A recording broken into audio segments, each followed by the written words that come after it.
Of course, as we know, there's been a huge coming together of South Africans to really provide for those in need and prepare our country for COVID-19 to make sure that we can fight this pandemic. The Solidarity Fund has raised 2.6 billion rand. It was created in March to respond to the COVID-19 crisis here in South Africa, and ordinary South Africans as well as the public and private sector, of course, rose to the occasion. Various initiatives have benefited from this amount. The fund's deputy chairperson, Adrian Enthoven, joins us now for more on that story. Good evening, Adrian. Thank you so much for coming through to chat to us. Just tell me, this 2.6 billion rand, that's an awful lot of money. How is it being used? Thank you very much, Sally, for having me on your show. I mean, firstly, I'd like to just remind your viewers that the Solidarity Fund is an independent organization. It was set up to unite the country in the fight against COVID-19. We're a fund on behalf of South Africa, and our beneficiaries are all the people of South Africa.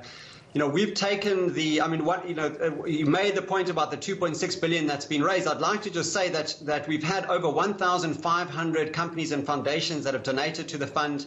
We've had over 249,000 South Africans, many of whom have made donations of, R5 or R10. The big contributors have been from the Free State and the Northern Cape, and I think we'd really just like, on behalf of the fund and all of South Africa, to thank all of the South Africans who've got behind the fund. It's been an incredible effort. We have over 90 people and 21 organizations that are supporting the fund pro bono. We haven't spent a single cent in the fund on any expenses. The only money we've spent has been on direct impact on our three key focus areas. So you asked where we've been focused and where we've spent the money.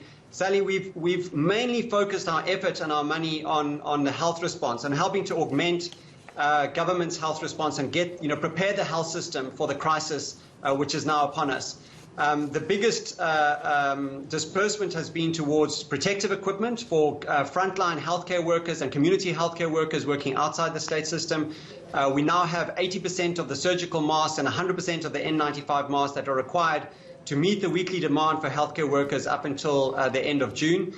We've also made big contributions to testing. We know that testing is absolutely critical to scale up testing for us to get control of the pandemic and to know how to respond to where the hotspots are. We've committed 250 million rand to the NHLS and 88 million rand to help scale up the academic laboratories to help support the NHLS's efforts.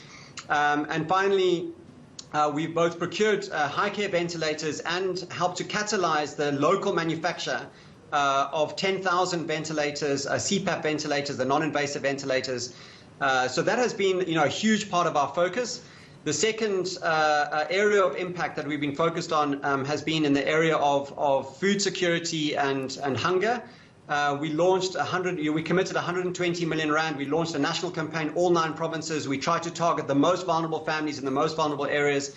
We've supported 280,000 families in excess of the 250,000 target we had.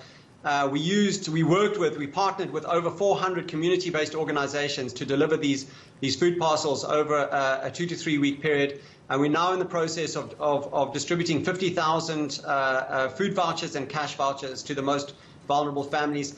And the final element of our impact has been in the Solidarity campaign. And this is really where we've tried to contribute to help to flatten the curve, to prevent stigma, for people to understand what this virus is about and how to respond to it.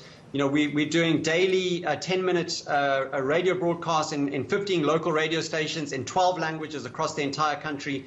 And the idea is really to try and inspire and mobilize the resources of the country to respond to the virus. I mean, the core idea is that government is not going to solve this problem on their own. We need all citizens and organizations and communities and businesses and NGOs. We all need to come together to deal with COVID-19. And like an extraordinary outpouring of generosity. It is absolutely heartening to see how South Africa really can come together. I was just listening to what you were saying about the test kits, and one of the big problems is, of course, that you're competing with many other countries. And I was wondering if that sort of business acumen is helping with those negotiations to get test kits to South Africa. So beyond the money, the business brain, the business minds applying themselves to this problem. Is that also a big contribution?